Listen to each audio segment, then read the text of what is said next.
So we'll start with the first example. And so in this equation, we can see that x is squared. Now, if we were working with this as a function, we would normally divide both sides by 8 to isolate the y so that we could go through our old style of approaching the graphing of this shape. But here, it's written in the format that we want. The squared variable is isolated there on the left-hand side. Everything else is piled up on the right-hand side. So I'm going to write down what the general equation for a x squared parabola looks like from the previous slide. So we have x minus h squared equals 4p times y minus k. So this is the format of the equation that we are working with. And so we want to find all of the relevant features. We need to find what h and k are, and we have to find what that value of p is, because that's what unlocks those features, the focus and the directrix, and then we'll use that to come up with a sketch of our graph. So to start off with, since there's no number being added or subtracted from either the x or the y, that tells us that the vertex of our parabola is 0, 0. So I can go ahead and put that on my graph.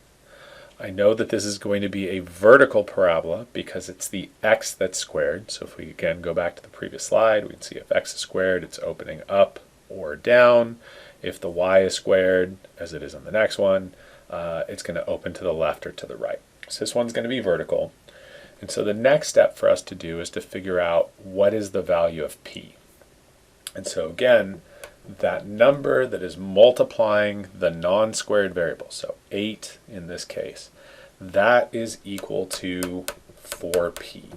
That's 4 times this number that is the distance from the vertex to the focus, and then also to the directrix. So from this, we get that p equals 2. And so since that's a positive number for a vertical parabola, that means if my vertex is here at the origin, I'm going to go up 2 units to locate the vertex, or sorry, the focus. Fix that there. This is our vertex here. And so that also means I'm going to go 2 units in the opposite direction from the vertex to get the directrix.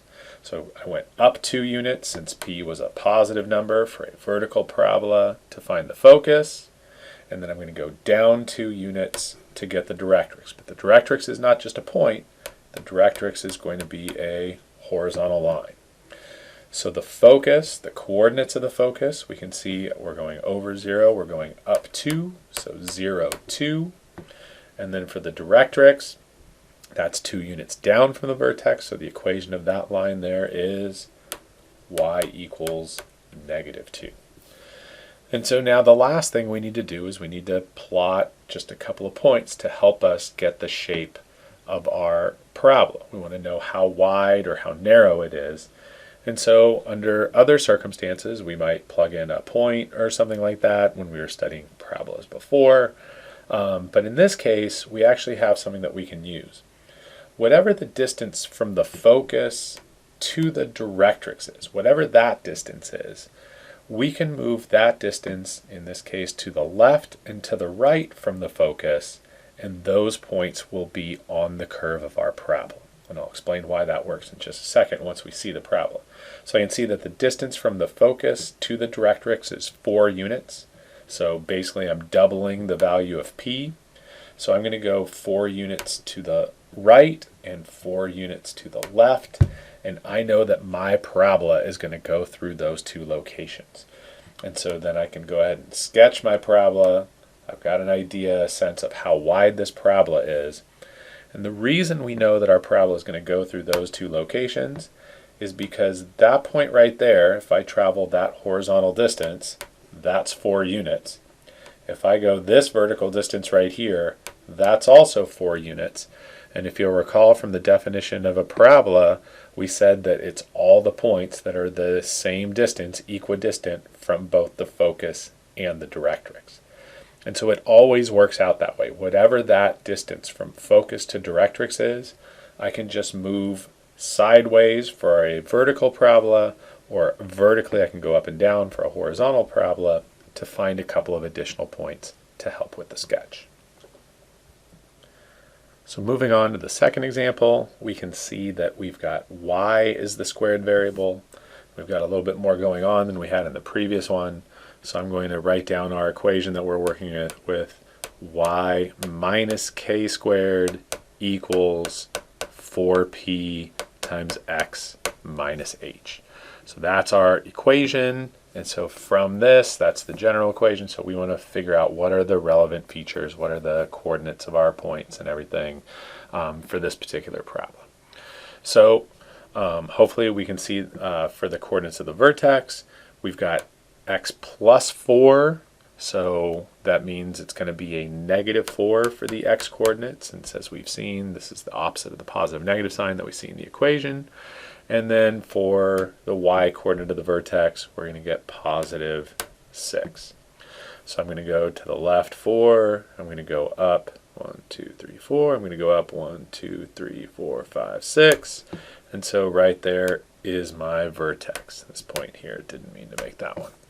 So there's our vertex. So our next task is to figure out what P is.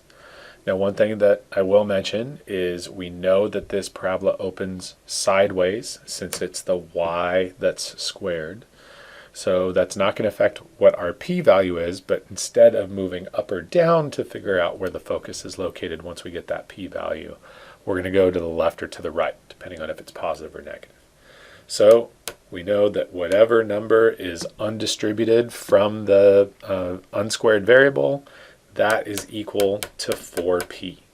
So I've got 4p equals -12. If I divide both sides by 4, we know that p equals -3. So that means that my parabola is not just going to open horizontally, but I also know that it's going to open to the left because I'm going to travel -3 units from the vertex.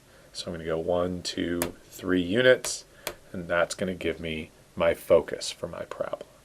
So again, because this one is opening horizontally, because that y is squared, I know that I'm going to be moving to the left and to the right from the vertex to get the focus in the directrix rather than up and down like we did on the previous one. And so if we travel 3 units to the left because of the negative value of p to get the focus, I'm going to travel 3 units to the right, 1, 2, 3, to get my directrix. And so again, it's not just a point, it's a line. And so we need to put it on our graph as such. And so now, the last thing, let's get the coordinates of the focus and the directrix, and then we can plot a couple of points to get the sketch of our graph. So the focus, we can see that we are at, if we count it out, we're at -7, 6. So that's the coordinates of the focus. For the directrix, we can see that we have a vertical line. So the equation of a vertical line is in the format x equals, and so we can see that number is x equals -1. So then our last step is to get a sense of the width of the parabola to plot a couple of points. And so last time we set it, we would take whatever that distance is from the focus all the way to the directrix. So in this case, that distance is 6. So that means I'm going to go from my focus, I'm going to go down 6 units. 1, 2, 3, 4, 5, 6 puts me right here. And I'm going to go up 6 units. And because I planned badly, I'm a little bit off of my graph. So we'll estimate that to be right about there. And so that means we know our graph goes through the vertex and goes through those 2 additional points. So again, this is just to give us, without having to do any work like plugging in any numbers and for x or y, it's a quick way for us to get a couple of points that our graph travels through in order to get a decent sketch of our parabola.